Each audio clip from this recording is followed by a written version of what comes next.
Hello, hi, and welcome to EmpathicFire. I am your reader, Jay. These are going to be general messages for the sign of Gemini in mid-September 2020. What is going on, Gemini? How are you guys doing? I hope that you are doing well. Friends, I am hoping that you are safe, happy, healthy, and secure at this time wherever you are in the world. Please continue to take very good care of yourselves and those that you know and love. I know 2020 has been like a who knows what it's been. It's been some. So I know it's been very difficult for many of us, but if we continue to take good care of ourselves and the people that we know and love and show compassion and care for those that maybe we don't know so well, maybe we can turn the tide here, okay? That's not just, some hippy-dippy bullshit. I really do believe in that. Despite how abrasive I can be in other contexts or in other areas. But whatever. Regardless, here we are, Gemini. I apologize a little bit for the semi-lateness of this. I injured my back earlier this week because I'm old. And I worked with a trainer yesterday. Worked with my trainer yesterday. And he reminded me of a little technique using a lacrosse ball, and I was like, "Oh yeah, that's how we deal with this." So, if you ever have any type of issues with your muscles and pulling and straining and all that stuff, I personally recommend. But again, seek your own advice and make sure you work with your own certified professionals in medical and or sports medicine and all that kind of stuff. Regardless, let's get into it. Gemini, welcome to your reading. If you need anything from me, it is already in the description box. So if you want the timestamp to when the reading begins, it's down there. Have at it. If you want to find the information on how to purchase a personal reading with me, it is down in the description box. If you have a question before you place an order with me, just email me at the same address. I'll answer you as soon as I can. And if you are interested in doing donations, there are links to that down there with PayPal and Cash App. I don't go live enough on YouTube to really utilize the super chat for those who might want to do it that way, or at least that's the person who reached out to me. That was kind of what they were after. So that's the alternative, because I don't go live often enough for you guys to really do any type of donations through YouTube. So also down there is the information, or excuse me, the link to my Instagram if you want to follow me, EmpathicFire Tarot. It is down there, okay?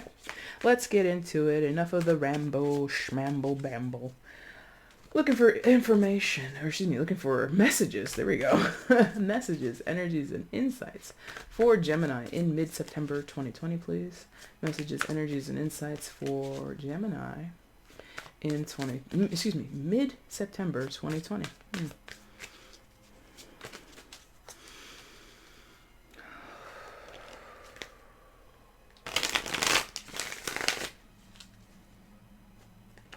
That's good. Thank you.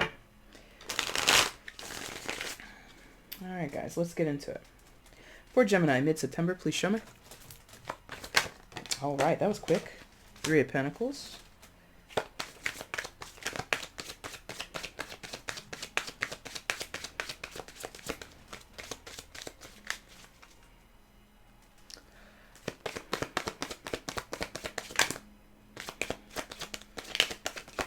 And now the rest isn't so quick. Gemini, please, for mid-September 2020. All right. Drop.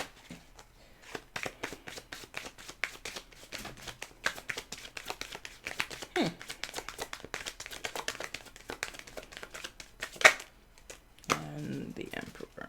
All right, let's start with 3. Let's see what's going on. Card that fell down in the middle, 5 of Cups. Eesh. All right. Shout out quickly to Angelina Jolie. While I was shuffling, they showed me Hackers. She was in that movie Hackers, and Angelina Jolie is a Gemini herself. So, hi Angie, how are you? I don't know, maybe some of you watched that movie lately, or you watched a movie with her, or you're a fan of hers or something like that. I don't know. But that was coming in like that. I saw like several quick flashes of that movie. And maybe there's something also there, because what's that story about? That story is about hackers, yes. But basically people, there we go. Not to spoil it, Hackers is a movie about a group of teens that are accused of doing something, a big old crime, and they go down for it because they are hackers, but they weren't the ones who did the crime, basically. And they are trying to find the person who really did the crime. Or they're being accused. They don't go down, but they're being accused, right? So maybe that plays for some of you. You're being accused of something that you didn't do. Maybe. Anyway, guys. Hi. 3 of Pentacles. Five of Cups. Ooh. And the Emperor. Emperor is major arcana for Aries. You could be dealing with an Aries, but you don't have to be. There is like a networking of people. There is something here. Networking, that's another word that is, related to the technological world, networks, right? But there's a networking of people. There's an interworking or interconnectedness between people, friends, family, business partners, professional people, intimately. I don't know. But there's a togetherness, or in it together, and maybe not with the Three Musketeers, all for one and one for all kind of, we're bosom buddies, or we're compadres. And I'm feeling like all in it together, like mess. Yeah, mess. Like this feels like people scrapping. Like what once was a copacetic partnership deal, people agreeing to work together in close capacities. Like I'm sensing that people are building something, because these birds, what do birds, I don't know if these particular birds, but I would assume, I don't know shit about birds. But what do birds do? They build nests, right? They build homes together, right? Or they build homes, right? They build places for their safety, so they can hatch their eggs and all this stuff. So between two or more people, I feel like there was an agreement to build something, to create something. And it has now devolved. It has now become not the thing. And these former compadres, former friends, are turning on each other,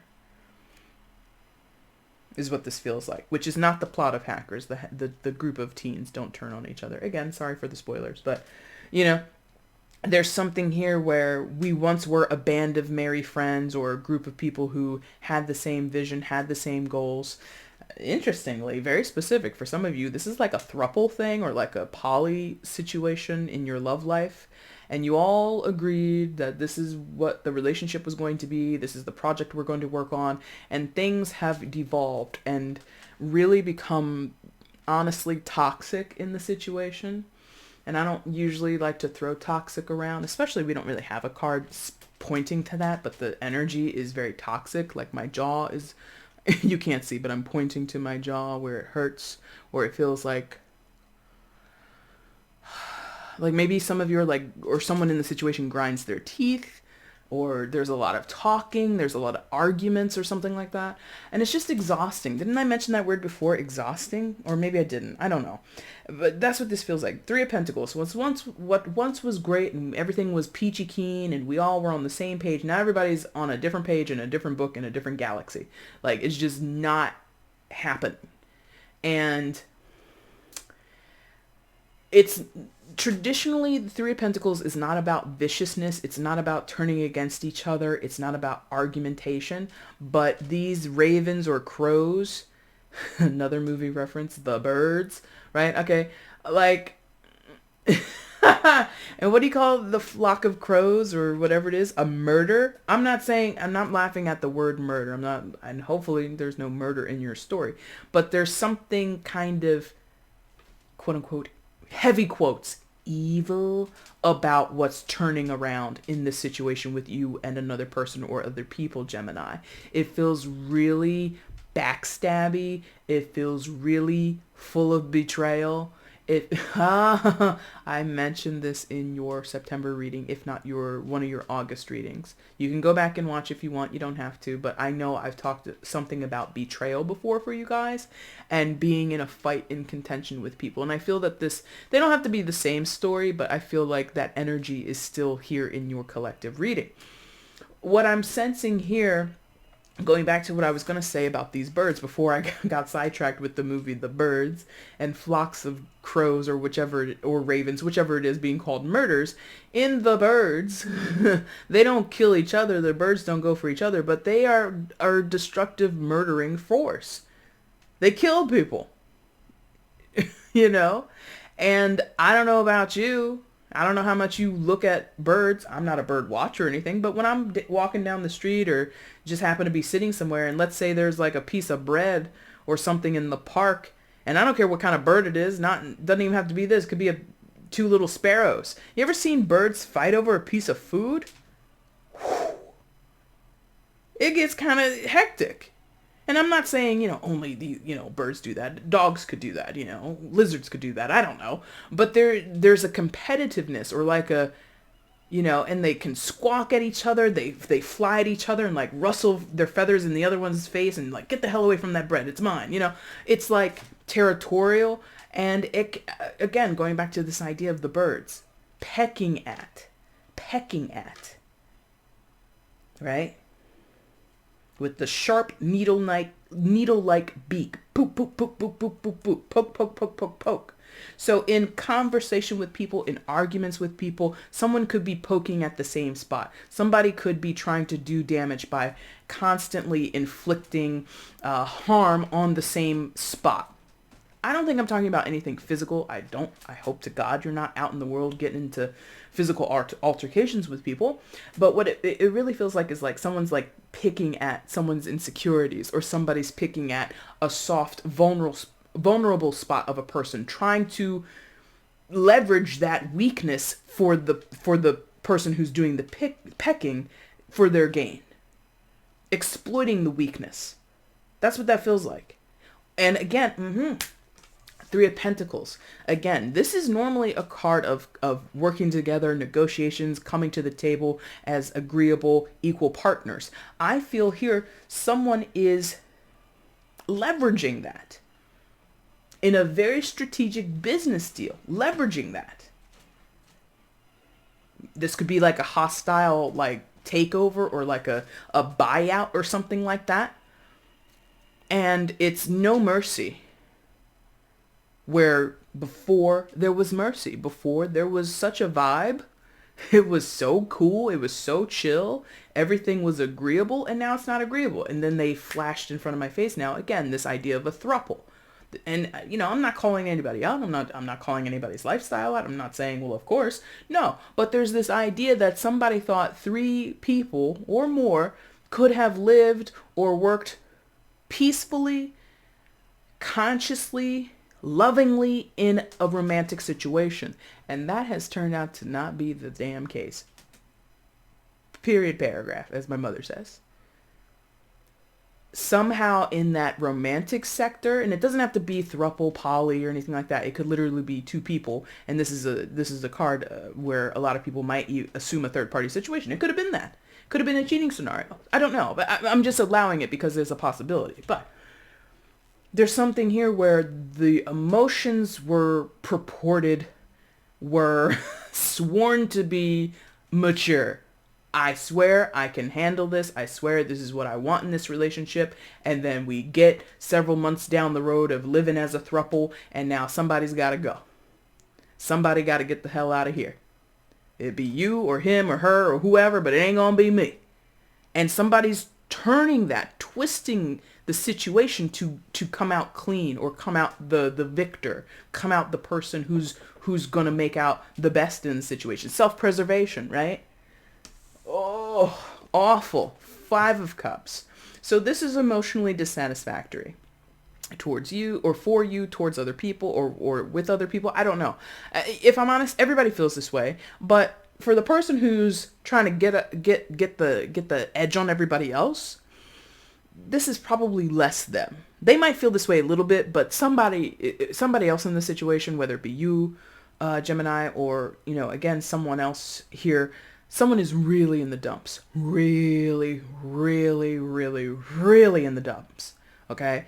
5 of Cups is about loss, or crying over spilled milk is something that you'll often hear readers say. In this particular deck, it's this owl being really salty, being really sad over these cracked eggs, the loss of these eggs, and not really realizing there are 2 salvageable eggs right behind them. So that's more the kicker here, is that I think someone is wallowing. Could be you, Gemini.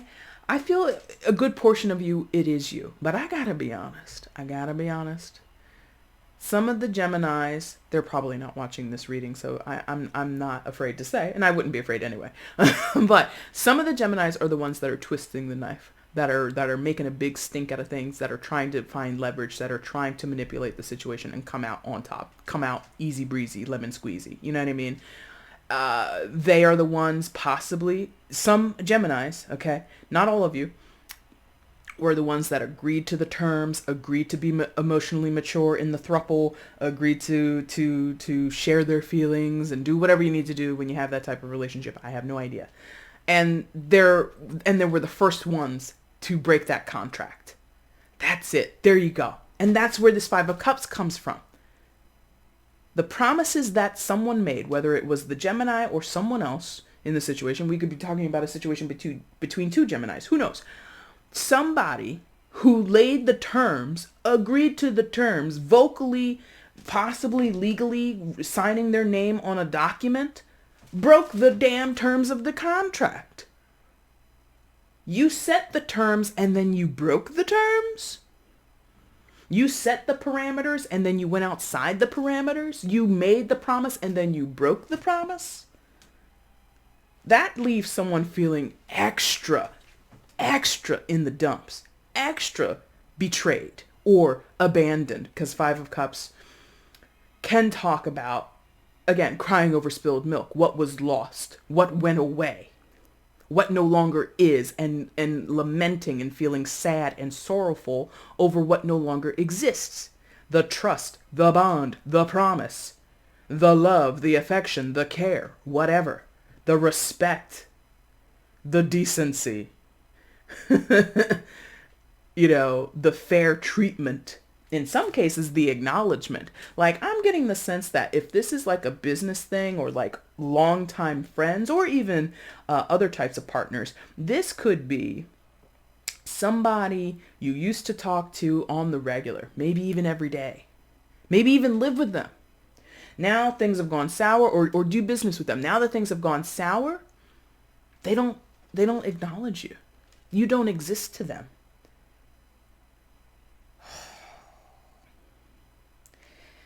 And that's difficult because, again, where we started, same page. What did I say? It's now devolved into this different page, different books, totally different worlds or different places, right? It's like you don't recognize this person, and maybe they don't, and maybe they would say that to you. Well, I don't recognize you. And it's just like, boop, worlds apart now. Worlds apart now. Now, this Emperor, Lord. Gemini, there's someone here. Maybe there's a mediator in your situation. Or there's someone closer to the center of the situation who's not about this anymore. Who's calling people out. Who is, there needs to be some type of remedy here. Some type of fix. But the fix might be a rough fix. Oh, okay. So here we go. I said mediator. It does not have to be in official capacities, but I'm going to use this as an example. Just as an example, it does not have to be this. Let's say, because it's been in a couple TV shows, and I forget the one that I'm envisioning. I can't remember the name of it. I've not seen it, but I've seen clips of it. Oh God, it's like, oh. I can't remember the name of it. Damn it. But anyway, it's a man and a woman. They're married and everything like that, right?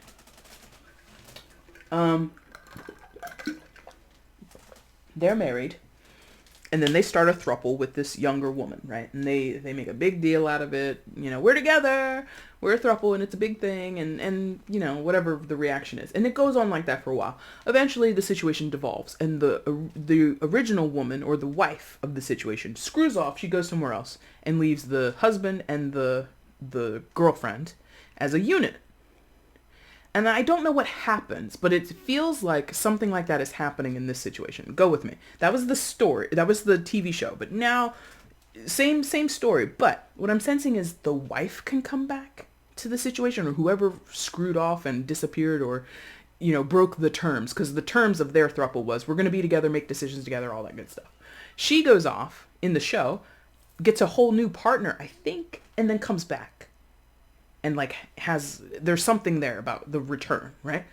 I feel something like that has happened where the original partners are together, but one leaves, breaks the agreement, and then comes back with a new agreement or a new partner or something new that was never agreed upon amongst the original three. That can apply to a business deal. That can apply to friendships where we have loyalty and then you break the loyalty, or you bring in, it could just, again, I said earlier about a third party situation, or this idea of introducing into the situation something that's not welcome. This could be a best friendship, and then out of nowhere, you got a new best friend. And now you want to split your time, your energy, and your effort with this new person, and we've been knowing each other for 15, 20 years. You met this new person at your job or wherever, and now all of a sudden, like, there's this sense of being replaced, or there's this sense of, again, violating the terms, violating the agreement, not sticking to the plan. And the emperor, if a mediator, is coming in and leveling it, showing everybody a little bit of themselves, telling everybody about themselves. So this could be a counselor. If this is going into the realms of business and or some type of marriage or any type of contractual bind or bond, this could be a judge or a lawyer. And I think I mentioned judge and lawyer to you in your last reading. Or was that another sign? Might have been another sign. Don't quote me on that. Anyway, this could be somebody who comes in who has a lot to say. If they're not a part of the nucleus, the core of the drama. If they're not a part of the core of the drama, this person has a lot of weight, authority to them. If they're in the drama or they're like a mutual friend or something like that, they would be super biased. So either way, I'm a little about this person because their intention might be good, but their execution is not great. What do I mean? If you go to court over something, the intention of the judge or the lawyer or whoever is to see whatever side they represent or whoever they are, going to bat for or making judgments for. They want the best outcome for everybody involved. If you're liable, you owe money. If you're not liable, you get to leave and not pay any dues, right? I feel that intention is good. The execution might not be good, meaning the tone, the word choice, maybe even the the fee, but they're like, go ahead with sentence. So in some of your cases, maybe this is going to lead to criminal cases or criminal outcomes, right? The way in which it's delivered, the way in which maybe it's even sought for, because again, this could be a lawyer. This could be a shark in the water, sniffing for blood, possibly looking for those vulnerabilities to exploit. This person, whether they're inside the central story or coming in from the outside towards the central story, they're a force to be reckoned with. And I don't think in most of your cases that's you, Gemini. It could be for a few of you. That could be you. But in most of your cases, I don't think that's you. All right, so I think all of that was pretty clear. So let's just get further information regarding this story for Gemini, please. Additional information regarding this story for Gemini. Additional information regarding this story for Gemini, please.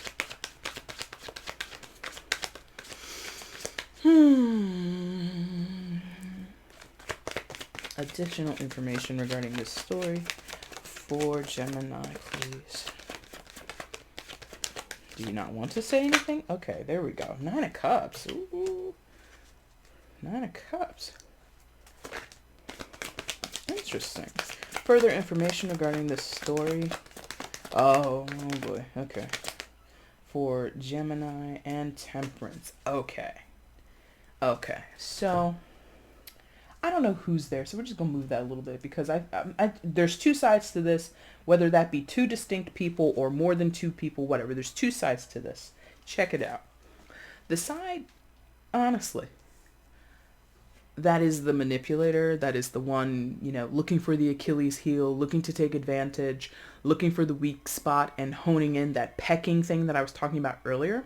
Even though this is a cat eating a bird, okay, I really feel that person, and I hope I'm wrong, is confident they're going to win, is confident they're going to get what they're after. They're going to get the outcome that they, quote unquote, deserve. In their mind, they deserve it.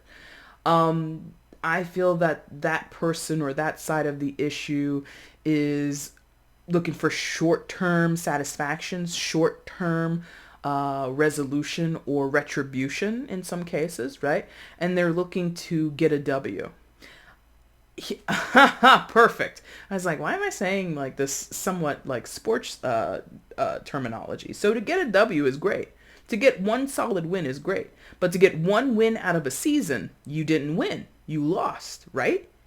In a series, if you think of it as like the World Series or any type of playoffs, or again, any type of sports season, you could think of it as a performance. If you're going to do a show on Broadway, or if you're going to do a movie in a series, a trilogy or something, and the first one is great and the other two are stinkers, did you really have a successful movie franchise? Did you really have a great concert tour if you only had one great show? Thank you, Cleveland! And then every other performance was total trash? You win one game out of the season and you lose the rest? You lost! But this person, in the moment, wants to win right now. And again, I think it's like punitive. I think it's like this to make a point of the situation or to gain advantage right now. Right now, I want to be the winner. Right now, in this moment. Okay, remember. Three of Pentacles. This at some point was a cohesive unit of people, an agreement of people, or an agreement amongst people to go for a commonality. We're going to do the thruple thing. We're going to make a little business. We're going to be the most successful podcast in America. Whatever. Excuse me. Whatever you and three people or two people or 15 people, I don't care how many, agreed upon, that was the goal, right?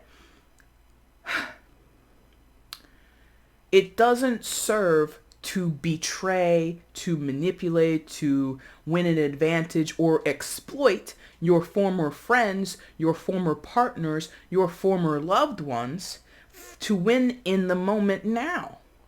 So if this is about suing people that you used to be friends with, don't think, and maybe that's not the goal of this person, but I'm getting the sense that this person will win the day, but will lose, win the battle, lose the war. Right? In the moment, it feels good. You were awarded the damages. You were awarded, okay, oh, that's specific. Okay, all right, they want me into it. If this was like a romantic thing or like a marriage or something like that, and there was family involved and there were children, because the thing I was going to say, you might get custody of the kids, which I would assume most people, if you're going to court over the children, you'd want them in your care and not your partner's care. And, because it's the Three of Pentacles. Okay, there we go. So, this is very specific, and it might only apply to like one or two people, but here we go. There's a relationship, regardless of any third-party situation, whatever. And there might be a devolving, and it might get to a point of going to courts, seeking a divorce, seeking custody of children. At the inception of the relationship, the beginning of the partnership, the beginning of being parents to the children, we both agree, or whoever agrees, we're doing this for the kids. We want to raise them right. We want to take care of them. Yeah? I get the sense that now that we're going to court, whatever has transpired over what period of time it is, someone no longer is putting that to the forefront. And as punishment, like I said, punitive to the other person, the other adult, the other parent in the situation, I want full custody. Whereas in the beginning, it was always going to be 50-50. The kids should never be without one of us unless, God forbid, we die. Something like that. Something like that could have been said, agreed upon, and that was a value that you shared. Now, it's, I said in the beginning, devolved. This situation has devolved into a, you don't deserve the children. I want to see you in some way suffer because I'm going to take full custody. I do not agree because I feel this is totally egotistic. It's not egotistical, like it's ego-based. It's ego-based. It's meant to punish another person. It's meant to peck at that weakness. It's meant to peck at that thing in the other person, the other parent, that's going to make them feel like a piece of shit. Whether or not they deserve it, I don't know. Like in extreme circumstances, I'm not, and that's why I, as it's a general reading, so I have no idea. But there might be reason for that. Like there might be issues of abuse. There might be issues of all kinds of things in this situation that would cause another person to say, stay away from my kids. I deserve custody. You're now exonerated, or excuse me, you're now excised from this life. You're now annexed from the children's life. There might be valid reason for it. But what I'm sensing here is not, quote unquote, as valid. It feels like you guys could, or someone could have that agreeable shared custody thing, but to punish the other person, possibly for misdeeds, I'm now going to restrict you from the kids. People do that a lot. Use the children as like bargaining chips, use the children as collateral, use the children as something, to be, held like a carrot on a stick, dangled like a carrot on a stick. That's very specific. That does not apply to most of you, but I would assume you guys would be able to see any similarities in that specific scenario to different scenarios in your life. Because again, in the moment when the judge's gavel hits the bench and they say custody is awarded to XYZ person, and somebody walks out of the courtroom sobbing because they've lost custody of their kids, or they've been hit with such a fine that now they're crippled for life financially, and they'll never be able to make headway ever again and stand on their own 2 feet again financially, that's a victory for the person who gets awarded, sure. But that's a loss. Like I said, win the damn game, lose the season, somebody's trash. No offense to that person if it's you or whoever it is. No offense, but that's trash. Totally. Because you're not thinking further down the line, the implications of the win today and how that can affect or not even set you up for any further win down the line. I'm not, again, it's not an excuse and I don't know the details, but it really feels like a parent, I'm using this because they're like, I wish you could feel what they're doing to me. They're like jamming this into my brain. It's very forced into my head. What I'm sensing is the partner, whichever one it is, who is so-so. Like they're not a bad parent. They're in the children's lives. They're an aware person. They're an active parent or whatever. But as far as like what the kids really need, like if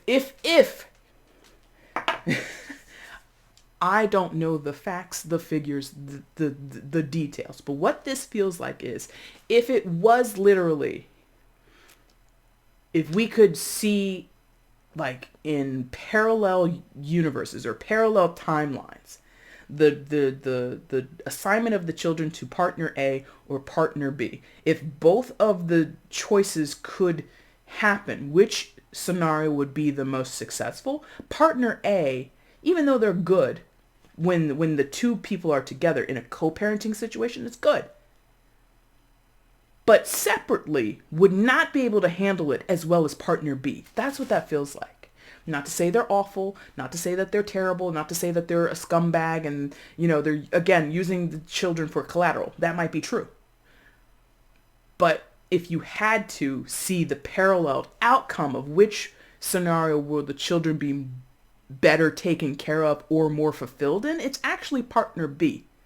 But partner A probably, I've never said that, but I'm gonna go through with it. Partner A will probably win, even though they don't deserve it.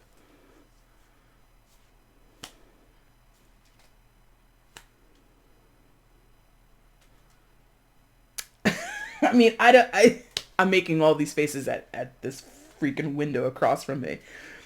But that's really what that feels like. Partner A will win even though they don't deserve it. That, again, it doesn't have to be this family thing about custody, or it doesn't have to be custody. It could be alimony. It could be awarding of property or damages or anything else that happens in courts. It doesn't have to be about kids. But like that is the storyline that like it's over my right eye.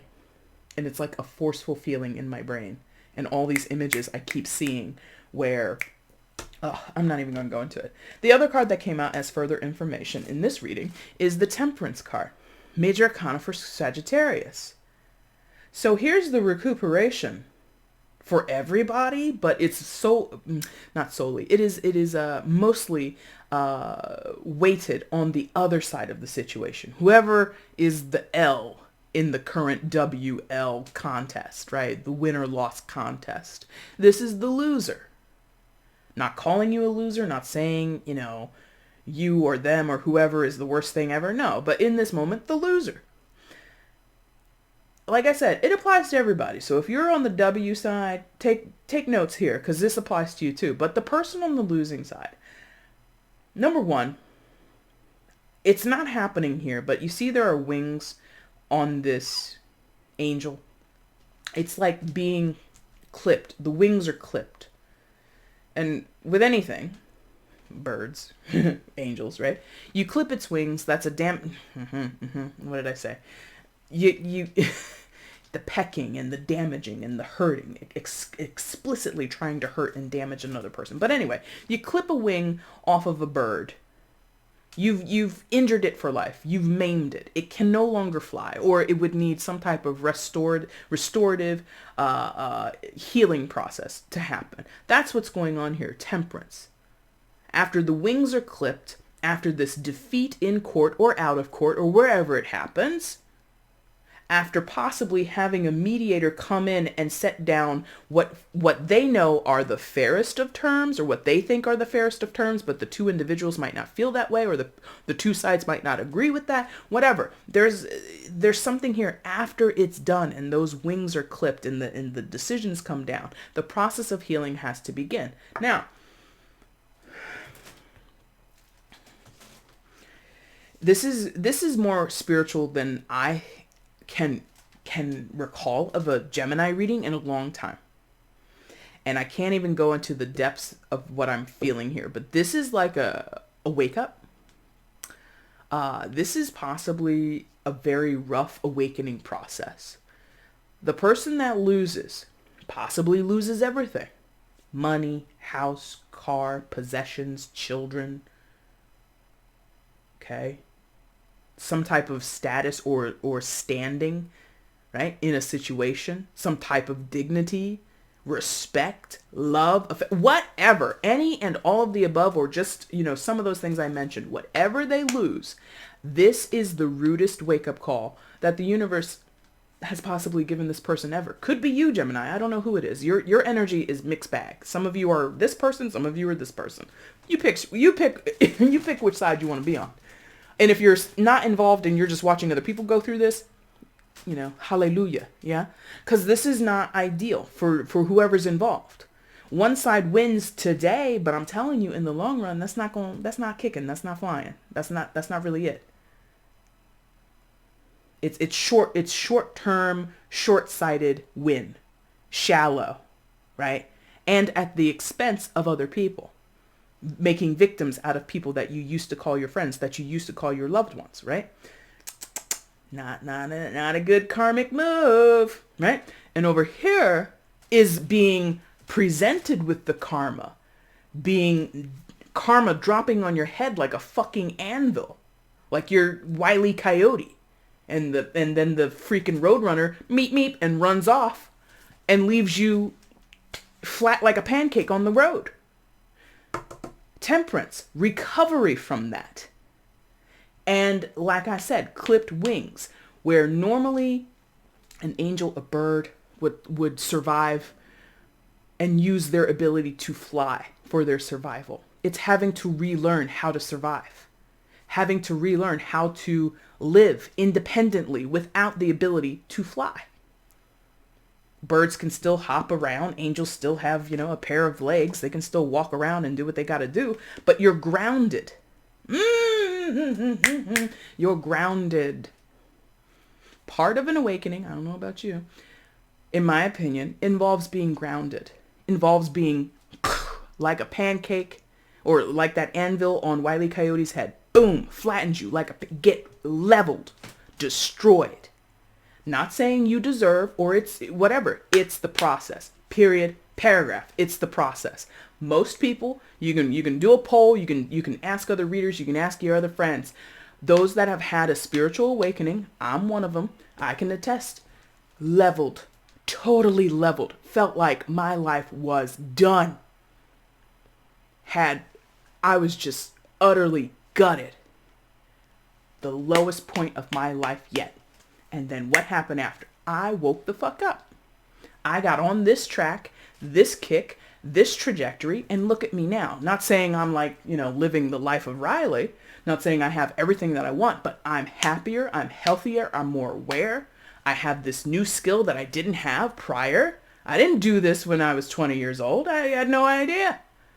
But I feel more fulfilled in what I do. I feel more conscious in my connections with people. And I'm telling you.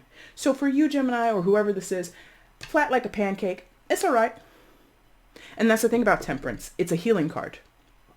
That's the thing about temperance, is asking you to be tempered, to not go off the deep end in either way. Don't go off the deep end and don't fly high to the sky like Icarus and burn your wings and fly back down or fall back down to the ground. You have to be leveled.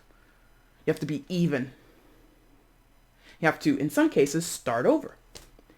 Gemini, who did I just do? I just did Sagittarius. I told them they might have the longest reading. Either one of you is going to have the longest reading. I will give you a card of advice because that was kind of an abrupt ending. So let's get one card of advice for Gemini. I don't know what this is. Lord have mercy. Good luck in all this. Very good luck. Very good luck. Much luck. There you go. Very good luck. One card of advice for Gemini, please, in this situation. One card of advice. Ooh. 6 of Swords is at the top. We're going to take it, but I'm also going to lay that out there too. The Fool. Look at you, getting 2. All right, so 6 of Swords and the Fool. Fool. Oh, Lord, about the blank. Secondary major arcana for Aquarius. You might be dealing with an Aquarius. You don't have to be. Look at this. Move on. New beginnings, move on. Now, that's not easy, like I was just saying. To start all over again, to be flat as a pancake, and then do what? Then do what? I don't know what you want to do. I don't know what the other person wants to do, the other side of it, whatever. But this whole situation equals clean slate. Moving from difficult waters, 6 of Swords, things that are not easy, things that are tumultuous or contentious. Because what happens, or what card comes before the 6 of Swords? The 5 of Swords. That is one of the most contentious energies. It is one of the most biting energies in the tarot deck. It's with, quickly, for those who are unaware, the 5 of Swords is about people having shallow, hollow victories, cutting their nose despite their face. And we move on from that. 6 of Swords. Move on from that. Move on to what? Move on how? With unabandoned. Not unabandoned, I'm sorry. And that doesn't even make a sense, unabandoned. Unbridled. Thank you. That was the word I was wanting. Unbridled. Jesus Christ. Unbridled. Like a big old release. Thank you. That is the freaking phrase we use. A leap of faith. Jesus Christ, guys. Not you, but my guides. Unabandoned, unbridled. And they're like, oh yeah, leap of faith. Having a leap of faith. Not saying that the next day after you're squished down on the road, pancake in effect, that your life will improve. It will take a while. Temperance, time. It will take a while. But that is the journey. That is the road the Fool will walk down. Whether it be you, the other person, I don't know. But honestly, I think it applies to both sides. But if I'm honest, one side is a little bit more in the moment, in the now. And that, to me, can be a limiting viewpoint as well. Because a lot of people are like, live in the moment, live in the now, don't live in the past, don't live in the future, live in the now. And for manifestation and stuff like that, that's very important. But sometimes living in the now, again, you don't foresee how what you're doing today can affect the tomorrow of your life or another person's life, okay? Just take it all with a grain of salt. Use your own discernment, okay? Gemini, you will officially now have the longest reading for mid-September. That is what I have for you. If you like this reading, if it resonated with you at all, please leave a like, please leave a comment. Let me know how this, shakes out for you guys, how this is taking shape in your life. I'd be very curious to know if you are willing to share. Also, feel free to share the video with other people if you think my message would apply to them or there's something here for others to gain insight from. And if you have not subscribed, friends, please consider subscribing. That'd be super cool. I'd really, really appreciate it. Doing any and all of those things will help my channel and my content circulate more around YouTube. It helps support the channel if you're not interested in personals or doing donations. It's all energy exchange, my friends. So if you want to engage with the channel, that'd be super great. If you do, again, want a personal or a donation, that information is down in the description box, okay? Gemini, that is your reading for mid-September. Thank you guys so much for watching. I really do appreciate it. Take care.